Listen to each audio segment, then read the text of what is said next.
Já quero pedir, amado filho, amada filha, pegue a sua Bíblia num livro que eu gosto demais. Desde o começo da minha caminhada, eu era um jovenzinho lá no Paraná ainda, descobrindo a minha vocação. Eu sempre me encantei muito com o profeta Jeremias. Eu lembro quando eu tinha uns 17 anos, eu assisti um filme sobre a história de Jeremias e me encantou muito a ousadia, a coragem, né, que ele teve. Então hoje a citação é do profeta Jeremias, capítulo 29, versículo 12. Jeremias 29, 12. Veja bem, esse aqui é um oráculo que a gente chama no estudo da Sagrada Escritura, né? É um oráculo no qual Deus mesmo está falando através do profeta. O versículo que precede a esse é fantástico, mas eu vou ler só o 12. Quando me invocardes, ireis em frente. Quando orardes a mim, eu vos ouvirei. É só esse versículo. Precisa mais, né? Olha só. Quando me invocardes, ireis em frente. Quando orardes a mim, eu vos ouvirei. É uma promessa de Deus para você, amado, amada. E a gente sabe que Deus não volta atrás. Deus não é homem para mentir. A palavra dele não é uma fábula, sabe? A palavra de Deus é credível, é tangível. As promessas dele se materializam na vida daqueles que creem. E a palavra está dizendo: quando orardes, eu vos ouvirei. Eu estarei convosco, eu vos atenderei. E claro que a gente tem que rezar sempre.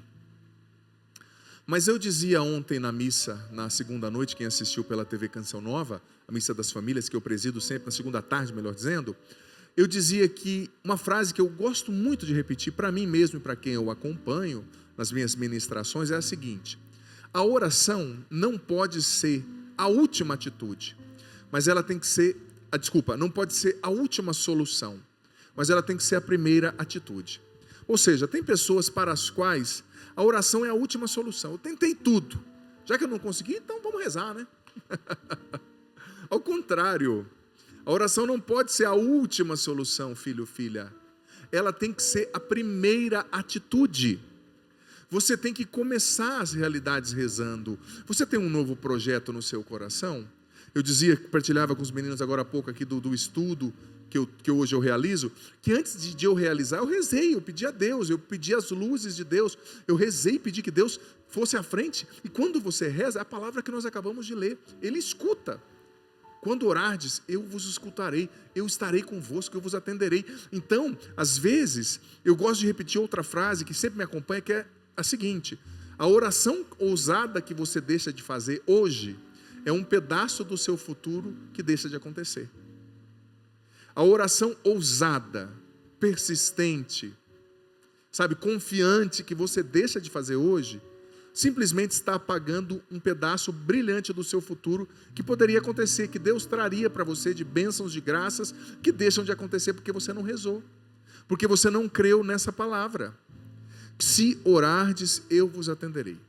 Mas a oração, como eu disse, não pode ser a última solução, tem que ser a primeira atitude, óbvio, mas, sobretudo, filho, filha, a oração também é, sobretudo, para os momentos difíceis. É para todos os momentos, já deixei claro.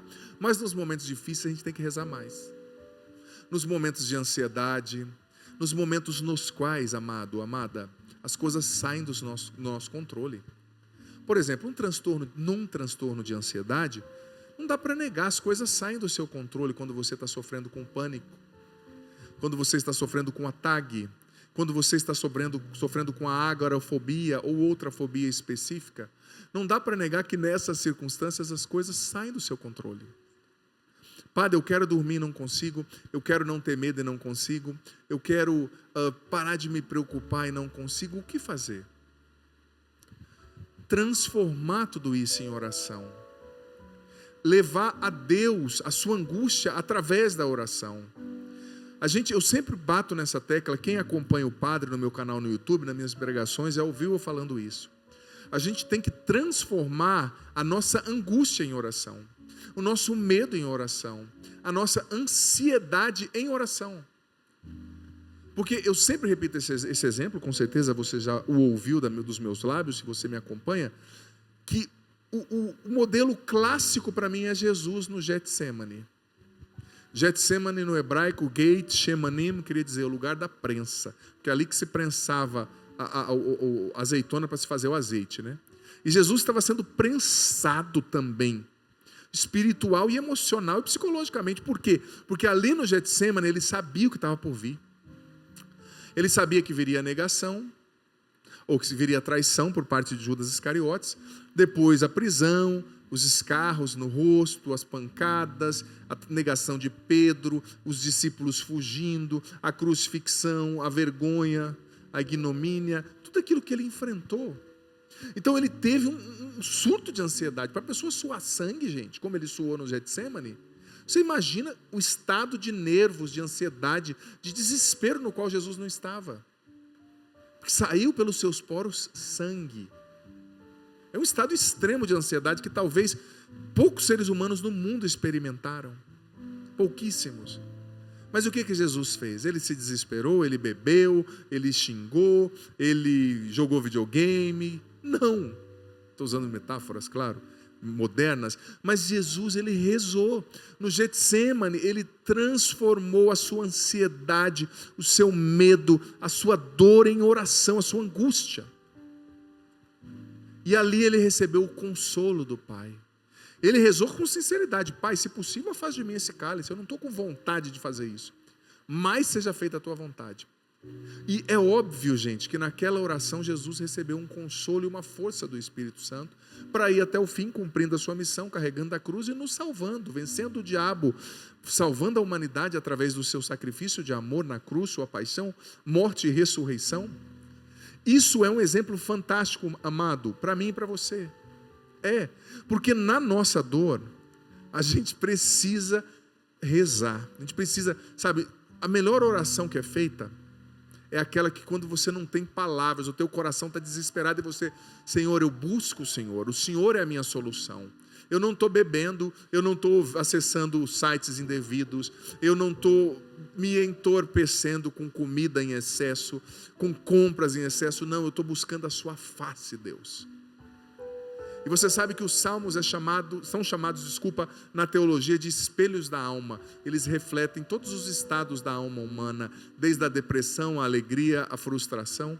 E tem salmos nos quais você vê que o salmista está rezando no auge da sua ansiedade, no auge do seu sofrimento, no auge da sua tristeza. Senhor, todos os meus amigos e parentes estão contra mim, todos me perseguem, eu só tenho o Senhor, mas eu acordo de madrugada pensando na tua presença.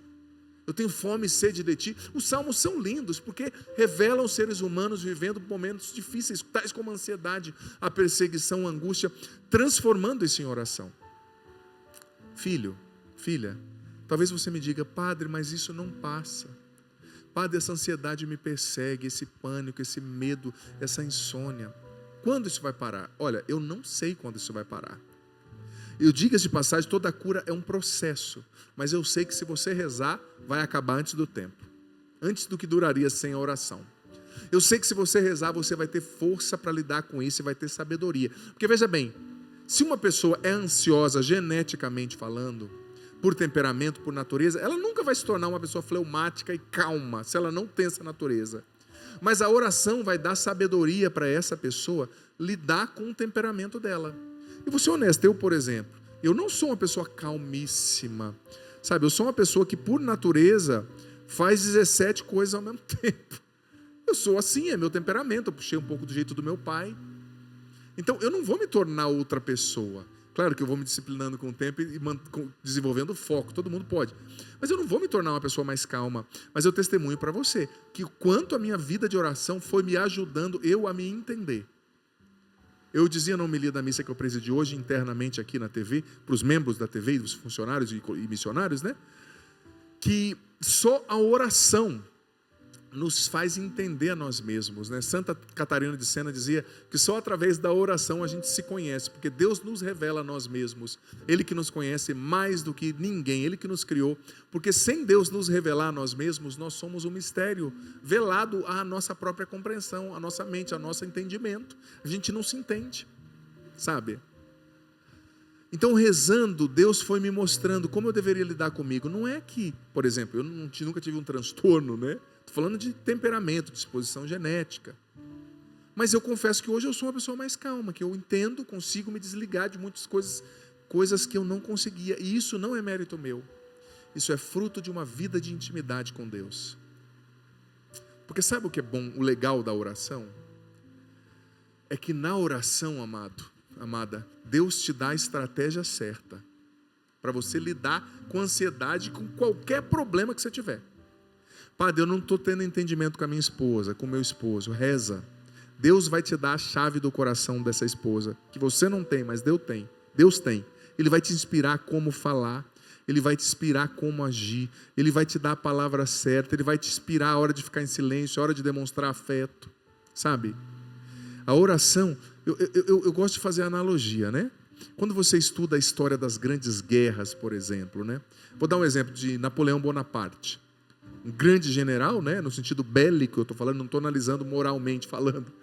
Mas ele venceu muitas guerras na Europa, contra exércitos exponencialmente maiores que o dele. Só que Napoleão Bonaparte ele é conhecido por ser um grande estrategista de guerra. Por exemplo, o exército inimigo vinha com 20 mil soldados pela planície, ele atacava com 10 mil, caindo sobre eles de cima da montanha e com flechas lá de cima matava os 20 mil. Porque ele era um bom estrategista. Só que os soldados, os cabeças de cada destacamento ali de infantaria, de tempos em tempos tinham conversas periódicas, reuniões periódicas com Napoleão, porque Napoleão ia instruí-los como eles deveriam fazer. Ou seja, eles procuravam o general para receber do general a estratégia certa e então atacar e conseguir a vitória. A oração é isso. Lembra daquela música? O nosso general é Cristo. Nosso general é Cristo. Na oração você para ouvir o general que é Cristo. Você para receber dele a estratégia certa. Porque todos nós temos batalhas na nossa vida. Tenho certeza que você está vivendo uma hoje. É você mesmo. Talvez você está vivendo uma batalha na sua mente, nas suas emoções, no seu trabalho, dentro de você, com a sua esposa, com os seus filhos, por algo que você queria e não conquistou. Uma batalha porque você está sendo perseguido, porque você queria ser mais valorizado e não é, porque você queria novas oportunidades e não as tem, ou porque você se lamenta por não ter aproveitado as oportunidades do passado.